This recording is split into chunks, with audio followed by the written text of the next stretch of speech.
नमस्कार दोस्तों, आप देख रहे हैं सलीम न्यूज नेशन। आज हम आपको ले चलेंगे एक ऐसे शहर में जिसकी गलियों में हर रोज इतिहास की गूंज सुनाई देती है। एक ऐसा शहर जो दुनिया का सबसे बड़ा धार्मिक केंद्र है और साथ ही सबसे बड़ा विवाद भी। नाम है यरूशलेम, 3 धर्मों का पवित्र स्थल, लेकिन खून से रंगा हुआ। सवाल यह है कि आखिर क्यों एक छोटा सा शहर दुनिया की सबसे बड़ी जंग का कारण बना हुआ है। पार्ट नंबर 1, यरूशलेम क्यों खास है। यरूशलेम का नाम सुनते ही 3 धर्मों के करोड़ों लोग भावुक हो जाते हैं। यहूदियों के लिए 3000 साल पुराना उनका मंदिर और दाऊद राजा की राजधानी। ईसाइयों के लिए यही वह जगह जहां ईसा मसीह ने जीवन का सबसे बड़ा बलिदान दिया। मुसलमानों के लिए यही से पैगंबर मोहम्मद मेराज पर गए थे। कल्पना कीजिए, एक ही शहर, 3 अलग अलग धर्मों का दिल। यही वजह है कि यरूशलेम धार्मिक आस्था का केंद्र भी है और संघर्ष का मैदान भी। पार्ट नंबर 2, यहूदियों की कहानी। यहूदी मानते हैं कि राजा दाऊद ने यरूशलेम को अपनी राजधानी बनाया। उनके बेटे सुलेमान ने यहाँ टेम्पल माउंट पर भव्य मंदिर बनाया। लेकिन 70 ईस्वी में रोमन साम्राज्य ने मंदिर को तोड़ दिया।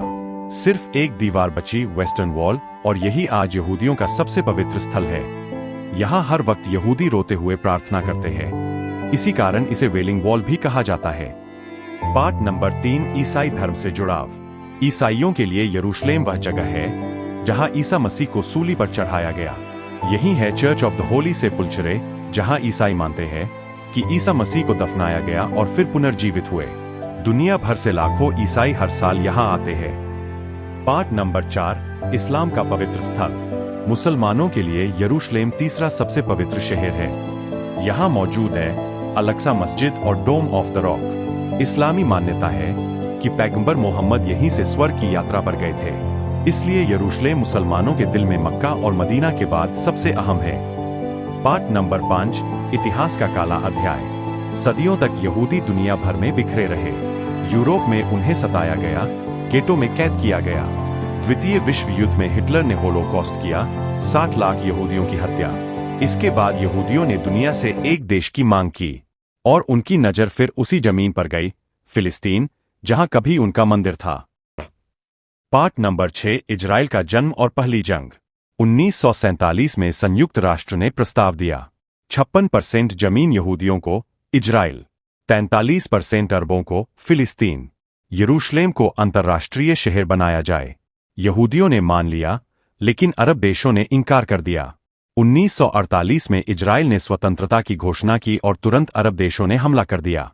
इस जंग में इजराइल ने जीतकर और ज्यादा जमीन पर कब्जा कर लिया। लाखों फिलिस्तीनी शरणार्थी बन गए, जिसे आज भी नकबा, बड़ी त्रासदी कहा जाता है।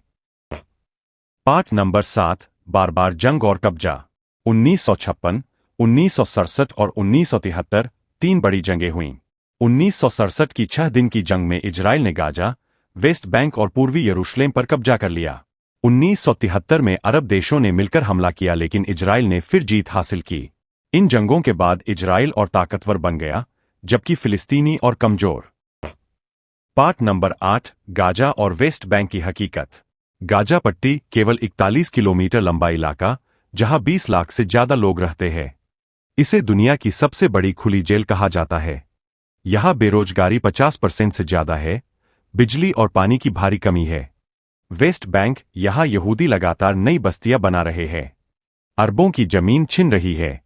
हमास गाजा पर राज करता है और हथियारों से संघर्ष करता है। फतेह वेस्ट बैंक में है और बातचीत से हल चाहता है।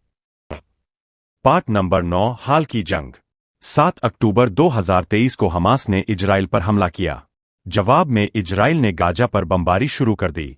अस्पताल, स्कूल, मस्जिद, चर्च, सब जगह मिसाइलें गिरीं। हजारों लोग मारे गए, जिनमें बड़ी संख्या बच्चों की थी। पूरी दुनिया ने यह तस्वीरें देखी और सवाल उठाया, आखिर ये सिलसिला कब तक। पार्ट नंबर 10, भारत और यरूशलेम विवाद।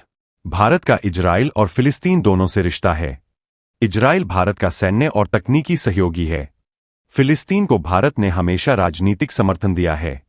भारत की नीति साफ है, हम शांति के साथ है, क्योंकि भारत भी जानता है कि खून से कभी समाधान नहीं निकलता।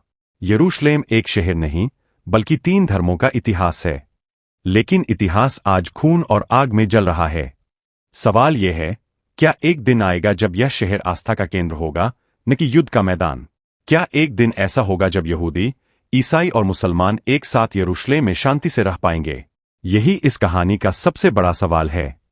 दोस्तों, अगर आपको यह वीडियो पसंद आया तो इसे लाइक और शेयर जरूर करें। अपनी राय हमें कमेंट में बताएं, आपके हिसाब से इस विवाद का असली हल क्या हो सकता है। और हाँ, हमारे चैनल सलीम न्यूज़ नेशन को सब्सक्राइब करना बिल्कुल मत भूलिएगा।